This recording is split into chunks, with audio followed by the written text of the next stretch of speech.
Salut la compagnie, c'est Jules Melon. Et aujourd'hui, dans la Pro Ciné Critique, on va parler d'un film que j'aime beaucoup, clairement, hein, je le dis comme ça. Un film de Peter Jackson, sorti en 1996, avec un titre français totalement pourri, mais bon, c'est comme ça. Fantôme contre fantôme, en VO, The Frighteners. Alors, film américano-néo-zélandais, évidemment, puisque Peter Jackson est néo-zélandais. Sorti avant qu'il soit très connu avec Le Seigneur des Anneaux, évidemment, et tout le tintouin. Et un film qui a cette candeur particulière de mettre à l'affiche un Michael J. Fox qui est quand même rongé depuis un certain moment maintenant par la maladie de Parkinson. Et c'est d'ailleurs le dernier grand rôle en tête d'affiche de Michael J. Fox au cinéma. Après, il a pris un peu de recul, il a joué dans sa série. C'est donc un film assez important quand même, puisque d'un côté vous avez Peter Jackson qui n'est pas hyper connu, mais qui est quand même déjà reconnu, notamment pour son Brain Dead, hein, dont je parlerai un jour parce que c'est probablement le film horrifique, comique le plus immense de l'histoire. Et donc Michael J. Fox qui plus ou moins est en train de finir sa carrière, enfin, il finit pas sa carrière, bien sûr que non, mais en tête d'affiche, en tout cas, c'est le dernier film qu'il fera euh, à ce niveau-là. Du coup, ouais, il venait de faire Mars Attacks. C'était déjà pénible pour lui, donc d'ailleurs ce tournage sera très pénible parce qu'il se fera en Nouvelle-Zélande, assez loin de chez lui, et voilà, il y a quand même quelques scènes intenses. Ça se voit pas trop qu'il est atteint de cette maladie dans ce film, donc très bonne performance à ce niveau-là. C'est l'histoire donc de Michael J. Fox, un médium qui s'appelle Frank Bannister dans le film, qui est devenu médium malgré lui après un accident de la route qui a coûté la vie à sa femme. Et donc, il vit dans une sorte de post-déprime improbable dans laquelle il se sert de fantômes qu'il voit, parce que c'est un médium, il se sert de fantômes pour un peu arnaquer les gens honnêtes et offrir voilà, ses services de médium, de vrais faux médiums ou de faux vrais médiums, puisque les fantômes avec qui il travaille mettent le bordel, la panique dans les maisons pour qu'ils puissent gagner de l'argent et faire un pseudo nettoyage, un pseudo exorcisme des lieux. Bref, jusque-là, une histoire intéressante, si ce n'est qu'un beau jour, bah, il y a un fantôme très mystérieux qui agit sous forme de la faucheuse, la grande faucheuse, un grand méchant fantôme qui tue les gens en prenant leur cœur, en leur empoignant le cœur, jusqu'à ce que crise cardiaque s'ensuive et donc que mort s'ensuive. À partir de là, bah, il se met à la quête de cette faucheuse pour arrêter ses meurtres, d'autant plus qu'il se rend compte que chaque mort a un nombre gravé sur le front, comme sa femme l'avait au moment de sa mort. Voilà, on l'a retrouvé avec un nombre gravé sur le front, ce qui est assez étonnant d'ailleurs. Tout ceci étant autour d'un ancien tueur en série qui s'appelle comment dans le film, le tueur en série? Je ne sais plus. Johnny Bartlett, je crois. Johnny quelque chose. Oui, c'est ça, Johnny Bartlett. J'ai un bon souvenir, je viens de le voir, donc mais en même temps, voilà, moi les noms des fois. C'est un tueur en série qui est mort sur la chaise électrique et qui revient du coup commettre tous ses meurtres sous forme de grandes faucheuses bien méchantes. C'est un film très bien fait. Bon, c'est du Peter Jackson, il y a des plans assez spectaculaires et assez forts aussi, que ce soit dans les poursuites avec la faucheuse sur la voiture à un moment, et aussi cette scène d'interrogatoire avec des plans un peu dans tous les sens pour bien faire ressortir le malaise et le côté psychopathe de l'interrogateur et le côté perdu de l'interrogé. Oui, parce que l'interrogateur, en fait, c'est une sorte d'agent de FBI complètement barré, nommé Milton Dammers, dont le rôle a été confié à un Jeffrey Combs totalement flippant. Jeffrey Combs, pour ceux qui le connaissent, c'est celui qui a joué dans Reanimator, donc un film d'horreur, et que Peter Jackson adore, et il a offert ce rôle à Jeffrey Combs, un acteur vraiment flippant, qui s'est donné à fond dans ce rôle. Bref, voilà, vous avez la police donc, qui enquête d'un côté, l'agent du FBI qui vient à la police, mais en fait cet agent du FBI est totalement taré, il a passé plusieurs mois, plusieurs années dans des sectes et ça lui est monté à la tête.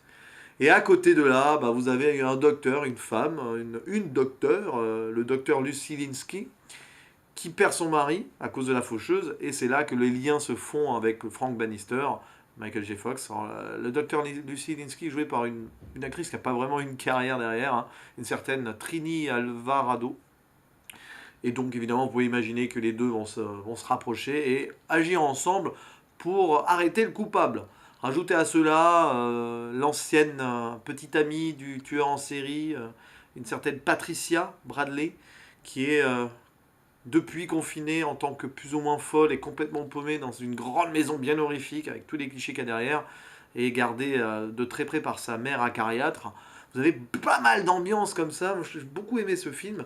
Une ambiance à la Tim Burton, parfois d'ailleurs, il y a Danny Elfman à la musique, mais avec ce côté Peter Jackson.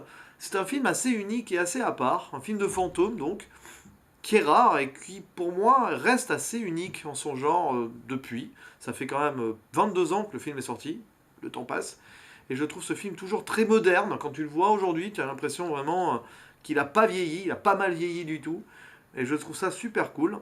Les fantômes aussi, voilà, les personnages fantômes dans l'histoire sont très sympas, avec le gros Black en mode mort dans les années 60, en mode à l'époque combat contre la ségrégation et tout.